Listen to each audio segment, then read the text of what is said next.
বৃষ্টি মানে খিচুড়ি, বৃষ্টি হবে আর খিচুড়ি হবে না তা কি হতে পারে? তো আজকে সকালবেলা খিচুড়ি রান্না করলাম, সাথে কি আইটেম রেখেছি।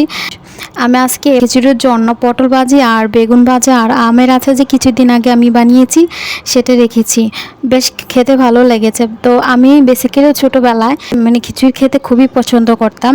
আর যখন বৃষ্টি হতো ঘুমিয়ে থাকতাম, তখন আম্মুকে দেখতাম খিচুড়ি রান্না করে তারপর টেবিলে রেখে দিত।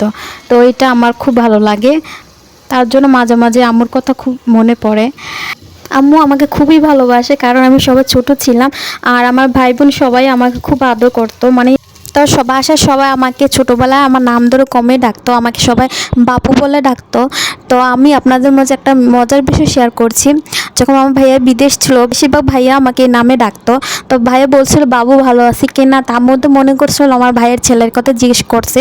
পরে যখন বুঝতে পেরেছে আমার কথা জিজ্ঞেস করতেছে, তো বলতেছে বাবুকে এখনও বাবু আছে, তো সে তো অনেক বড় হয়ে গিয়েছে। এটা ছিল একটি মজার ঘটনা। তো অনেকে আমাকে অনেক নাম ধরে ডাকতো, সবগুলা বলা যাবে না। বেসিক্যালি ওরা আমাকে ভালোবাসে না, এই নামে ডাকতো। তো আমার দুলাভাই আমাকে একটা নামে ডাকতো, যেহেতু আমি একটু ফর্সা একটু লাল লাল হয়ে যেতাম রৌদ্রে গেলে, ওই নামে আমাকে ডাকতো, বলা যাবে না নামটা।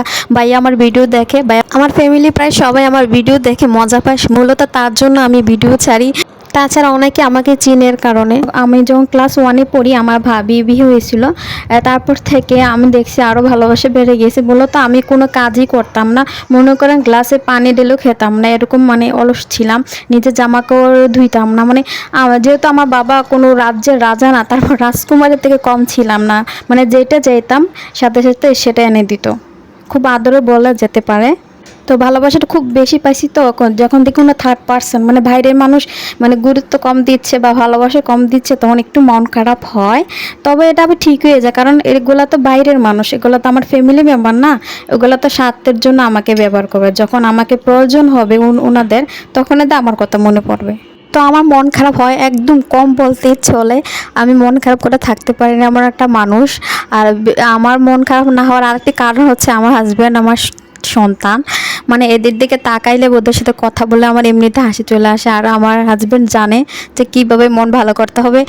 ইদানিং দেখি আমার ছেলে তার বাবাকে ফলো করে, তো আমার মুড অফ হলে ওর বাবা যে বাবা আমার মনটা ভালো করে দেখছি সে কাজগুলোই করে।